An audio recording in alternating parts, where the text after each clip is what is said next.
common pattern when designing mobile applications that use panel cards is to create content that needs to be vertically and horizontally centered regardless of the device orientation or size. So you can see here we have a container with a blue border around it, and regardless of the orientation of the device or the size of the device, you can see here, let's go to an iPhone 6 vertical. This blue container here is always vertically centered. So let's go take a look now at how this was done. So you can see here's our panel card over there, and then inside the panel card we have a container, and the contents of this container should always be vertically centered.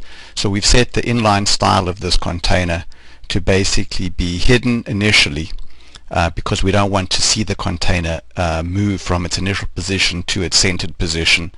And then we've got a border and we've set the padding to 20 pixels. So the important part here is the visibility hidden.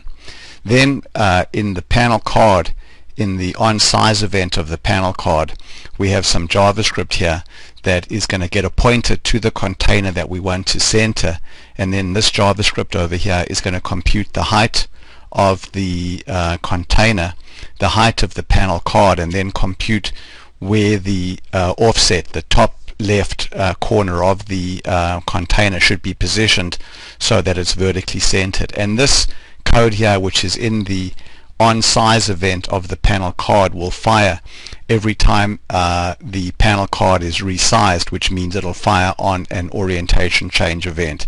So basically here we go again, running it in working preview here. We can see that the container is vertically centered, and let's switch now to a large device, and again we can see that the contents is vertically centered. So by adding a small amount of JavaScript to the panel cards on size event, we can ensure that this container here is always going to be vertically centered. Thanks very much for watching.